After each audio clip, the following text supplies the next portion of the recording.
Hey, howdy and happy day. Massive debt and crazy spending of governments all around the world has really impacted what's going on, particularly with the citizenry, because prices are high, inflation is rampant, everything is kind of out of control. But how bad is it? Let's use the United States as an example. Biden, Harris, they abused this system.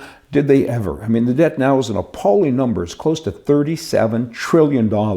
I get some of it. Hey, we have a fire in California. Help us. Here's a bunch of billions. I mean, I understand that. But still, there has to be a balance, and you have to get things under control. And who can do that? Has to be Donald Trump, because you need a business guy to get in here and fix this mess, because it is a mess. But it's much messier than just $37 trillion.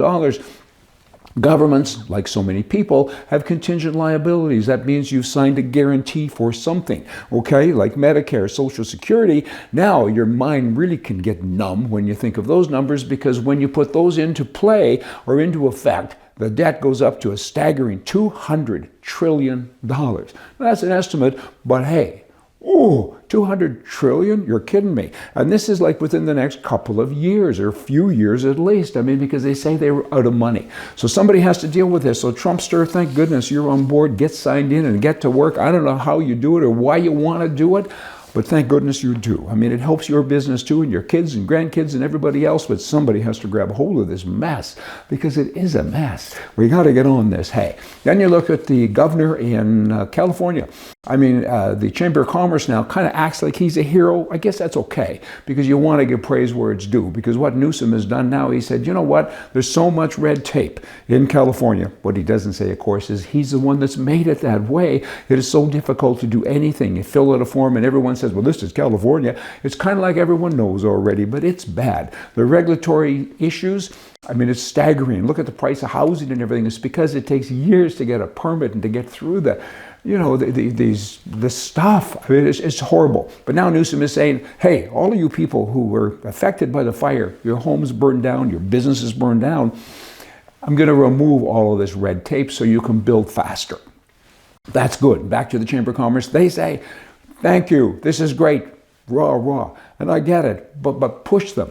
Push him. Push the governor. This should be the case with everyone. You don't need a fire to bring this out. I mean, life is too complicated. It's too difficult. Me, I couldn't build a house in California. One, I'm too old. Second, I wouldn't live long enough to get it done, to get it through all the channels. I mean, wow. And to fill out all those forms, I mean, I wouldn't do it. I mean, it's just too bloody difficult. So his proactive measures to suspend all of these things, the regulatory hurdles, that's good. But hey, roll it out and do it everywhere. And make California a better place, because right now it's a mess.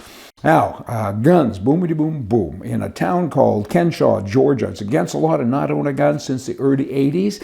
A law was passed that said you have to have a gun and ammunition in your home. It's to protect yourself and the citizenry, and you need to have that. And guess what the crime level is? You know, there's no crime. Why would there be crime? People say, hey, people, bad guys, bad people, criminals, they say, hold it, there's a law here that says everybody's house is protected by a gun. I'm going to somewhere else. I'm going somewhere where my life is easier. My job is easier, because here it's not so easy. Other cities have also kind of, said, this is good. We're going to do it too. Here's some neat names. Similar laws have been passed in these cities. Gun Barrel, Texas, what a great name. Virgin, Utah. Nelson, Georgia. Nucla, Colorado, and there are others. The law is you must own a gun, and you must have ammunition, and every household person should know how to use it, but the head of the house particularly. What does he do? Sit up all night? In any event, the criminals get it because they don't show up. Speaking of the Boomity Boom SHOT Show, it's a big deal. Every year, it's held in Las Vegas. 70,000 of my closest friends come every year. And it's this year, the 21st to the 24th of January.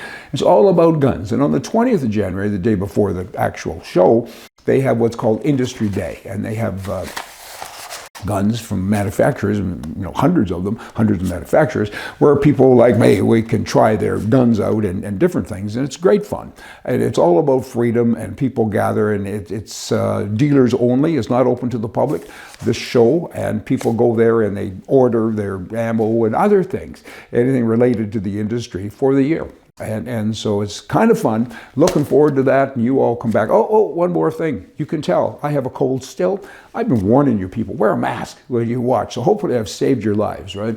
But it's interesting when you have a cold, so many people, almost everyone says, oh, mix vinegar with vodka and do this. And everyone has a cure. And I've listened to all of this, and I finally say, hey, I have a better cure. If you're sick, take a bottle of scotch and a blonde nurse to bed. You'll be good in the morning. Hey, y'all come back. See ya.